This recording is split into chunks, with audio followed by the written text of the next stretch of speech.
भाग दो। एक नया जीवन, एक गहरा शून्य। रिया ने रागिनी के लिए एक नया जीवन बनाया। उसने उसे प्यार दिया, उसे सिखाया और उसे एक सामान्य बचपन देने की हर संभव कोशिश की। रागिनी मेमोरियल फाउंडेशन फलता फूलता रहा और उसने हजारों बच्चों के जीवन को छुआ। रिया ने अपने दर्द को दूसरों के लिए प्रेरणा में बदल दिया था, लेकिन रिया की रातों में अर्जुन की यादें उसे सताती थी। वो उसे याद करती थी, उसकी आवाज़, उसका स्पर्श, उसका संगीत। उसे लगता था कि उसका आधा हिस्सा रागिनी के भीतर मौजूद था और आधा उसके दिल में एक खालीपन बनकर रह गया था। एक दिन जब रागिनी लगभग 5 साल की हो चुकी थी, वो अपने खिलौनों से खेल रही थी। रिया उसे देख रही थी। अचानक रागिनी ने एक पुरानी धुन गुनगुनानी शुरू की। ये एक ऐसी धुन थी जिसे अर्जुन ने रागिनी के जन्म से पहले कंपोज किया था और रिया के अलावा किसी और ने नहीं सुना था। रिया चौंक गई।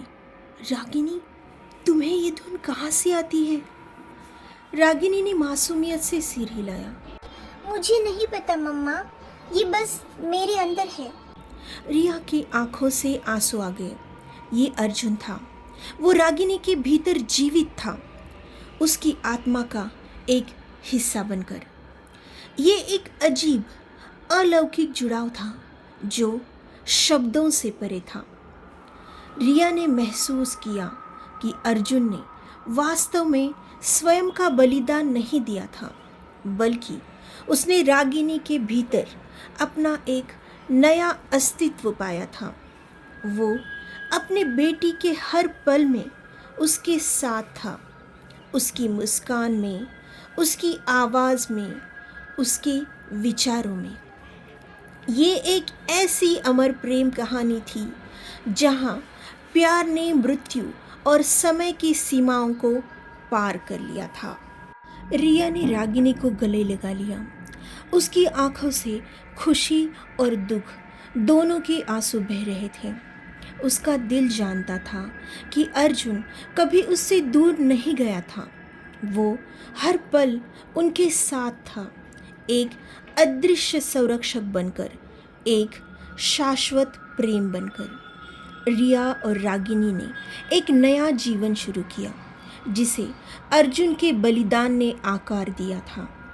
रागिनी मेमोरियल फाउंडेशन आशा का प्रतीक बन गया, जो दर्शाता है कि सबसे गहरे दुख से भी सबसे बड़ा उद्देश्य जन्म ले सकता है। रिया ने पाया कि जीवन अप्रत्याशित मोड़ों से भरा है, जहाँ प्यार की शक्ति किसी भी नियम, किसी भी सीमा को पार कर सकती है। ये एक ऐसी कहानी थी जो प्रेम, हानि, रहस्य, बलिदान और अंततः एक नए प्रकार के पुनर्जन्म की थी, जहाँ एक आत्मा का त्याग दूसरे के जीवन का आधार बन गया और प्यार ने अपने लिए एक नया अमर रूप ढूंढ लिया।